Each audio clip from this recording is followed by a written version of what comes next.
জয় শ্রীরাম। আগামীকাল 22শে জানুয়ারি সারা পৃথিবীর কাছে একটা গুরুত্বপূর্ণ এবং শুভ দিন। দীর্ঘ 500 বছরের যে প্রত্যাশা বা ইচ্ছা মানুষের ছিল সেটা পূর্ণ হতে যাচ্ছে। রামলালা অযোধ্যায় প্রাণপুরুষ, পুরুষোত্তম, মর্যাদা পুরুষ ভগবান রামচন্দ্রের প্রাণ প্রতিষ্ঠা হবে এবং গৃহপ্রবেশ। সেটাকে স্মরণ করার জন্য গত 14 তারিখ থেকে ভারতবর্ষের যশস্বী প্রধানমন্ত্রী নরেন্দ্র মোদীর আহ্বানে সারা দেশে প্রতিটি অঞ্চলে বিভিন্ন দেবালয়, ধর্মীয় প্রতিষ্ঠান আমরা স্বচ্ছ ভারতে অভিযান শুরু করেছি।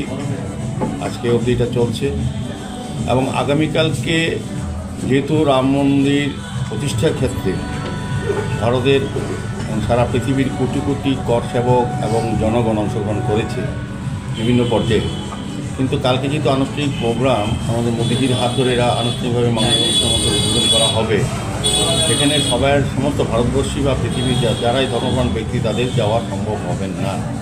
সেই কারণে আমরা সারা দেশে বিভিন্ন মন্দিরে পূজা অর্চনার মাধ্যমে রামকে স্পর্শ করার জন্য আমরা প্রার্থনা করছি। আগামীকালকে 8 টাউন বটওয়ালি মন্ডলের উদ্যোগে স্থানীয় দুর্গাবাড়িতে এক যজ্ঞানুষ্ঠান অনুষ্ঠিত হবে। ত্রিপুরা রাজ্যের মাননীয় মুখ্যমন্ত্রী সকলের প্রিয় প্রফেসর ডক্টর মানিক শাহ নিজে সশরীরে উপস্থিত থেকে যজ্ঞ অনুষ্ঠান করবেন। এই রাম মন্দিরের এই আনুষ্ঠানিক উদ্বোধনী অনুষ্ঠান আমরা প্রত্যক্ষ করব, মোদীজির ভাষণের মাধ্যমে মঙ্গল অনুষ্ঠান আমরা দেখব। আমার অনুরোধ থাকবে আগরতলা শহরবাসী, রাজ্যবাসীর কাছে, প্রত্যেক ধর্মপ্রাণ ব্যক্তির কাছে, এই যে রাজ্যের হয়ে যিনি মাননীয় মুখ্যমন্ত্রী যে মাঙ্গলিক যজ্ঞ অনুষ্ঠান করবেন, যজ্ঞ হবে দুর্গাবাড়িতে, সেটা যাতে সবাই উপস্থিত থাকেন। সকাল 9:30টার মধ্যে 10টায় আমাদের মাঙ্গলিক অনুষ্ঠান শুরু হবে। সকাল 9টা থেকে ভজন সমস্ত ধর্মীয় অনুষ্ঠানের মাধ্যমে আমরা 9টা থেকে শুরু করব।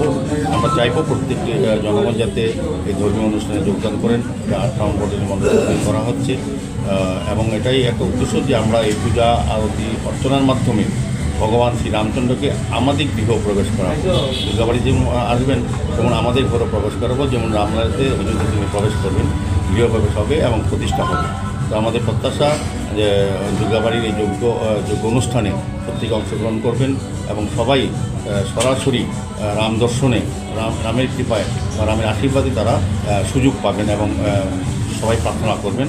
এবং আমার কথা থাকবে রামচন্দ্রের আশীর্বাদে আমাদের সারা দেশে যেমন রাম রাজ্য প্রতিষ্ঠা আমরা করতে পেরেছি, আমাদের মোদীর নেতৃত্বে, আমাদের ডক্টর মানিক শাহর নেতৃত্বে রাজ্য রাম রাজ্য সুশাসন যেটা আমরা বলি, যেটা রাম রাজ্য আমরা সবসময় বলি, সেটা প্রতিষ্ঠিত হবে। আগামীকালকে যোগ্য অনুষ্ঠান সকালে আমন্ত্রণ রইল এবং পাশাপাশি আমরা বলবো প্রতিটি বাড়িতে, প্রতিটি জায়গায় যাতে আমাদের রামের প্রতিকৃতি, রামের ছবি এবং ধ্বজা লাগানো হয়।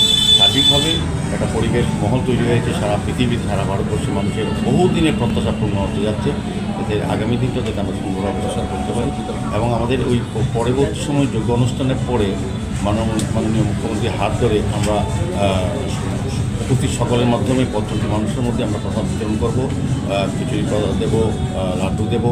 সার্বিকভাবে প্রসাদ পুজো যে অনুষ্ঠানে সমস্ত প্রসাদ বিতরণ করবে সারা রাজ্যের সঙ্গে এই দুর্গাবাড়িতে মাননীয় মুখ্যমন্ত্রী নিজে যোগ্য অনুষ্ঠানে উপস্থিত।